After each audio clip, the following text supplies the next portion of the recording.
So if that you, who you are, is being neglected, the symptom shows up in your body.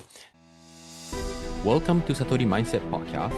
My name is Yuki Yoshii, and this is your time, your moment to reflect on yourself, your life, and to integrate your journey to feel aligned, and to ultimately make the awakened version of you a default mode. So let's begin. I want to talk about who you are, which is an interesting topic. Many people assume who they are is their stories in the mind.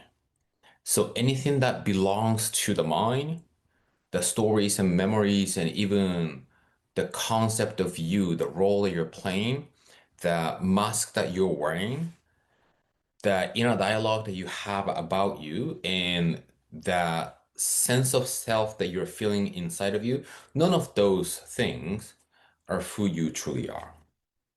There is a conception of you that is a sense of self that lives in the dimension of the mind. And your body that you have, that you might be working out, that you eat food to nourish, is almost like the clothes that you're wearing.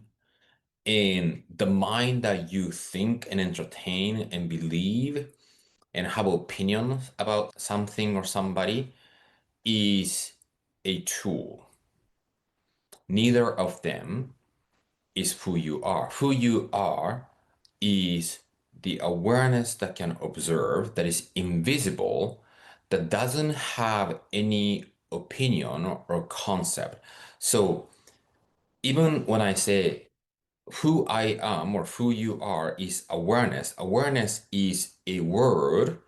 And the moment I make you the word, it becomes a concept called awareness. So you are, that's it. Who you are is who you are. The are-ness, the amness, the being is who we are. Now, it's sort of like this dimension is fundamental, but it's kind of hidden, right? Because we're so caught into this noise that has louder volume of the five senses and also the emotions and the feelings and the thoughts and what we believe, that those elements are louder than who you are underneath. So it's easy to dismiss it. But what happens is that in my experience, your body is fully connected to who you are. So if that you, who you are, is being neglected, the symptom shows up in your body. Now, when I say body, it's your physical body, but your world, the material body that you're living in, the life in the visible element, the angle, is going to give you a feedback how much the mind that you entertain is aligned with who you are, the soul that you're here to express. Yeah. So who you are is in more subtle space where you often people have a difficult time detecting because again, other stuff is louder. So then the question is, what do we do about it? Right? We must be able to tap into that dimension of the spirit, dimension of the awareness, dimension of the soul, and we must know how to tap into it.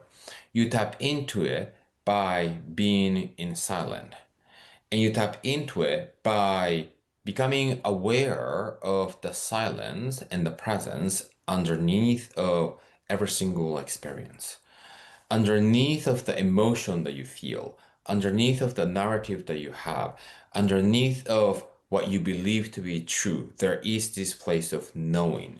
There's this place of presence. There's this place of silence.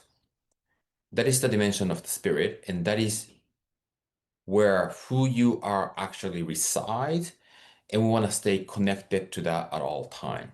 Now, you might be able to call that love, you might be able to call that dimension God. That is where everything is being generated. And as long as you are trying to understand or detect that dimension of the fifth dimension of your being, dimension of the silence, dimension of the presence, using the rational mind or five sensory perception, you will never be able to find it. And because we're so dependent on those senses, the dimension of the silence is in our background. Then we end up not living from that place. And when we're not living from that place, we end up feeling exhausted or having this sense of something is missing or having this sense of trying, because those are all language of the survival mind. And the less you're connected to the spirit, less you're connected to the silence, more the survival mind can kick in because it wants to play its show. So who you are is in the dimension of the presence, is in the dimension of the silence, is in the dimension of the knowing. And then the more you can cultivate the language called intuition, you'll be able to tap into that. You'll be able to feel the presence of you in every single experience, underneath of every single experience. So we must stop living life at the surface level and to really bring more of who we are in this physical realm. Thank you for listening to the podcast.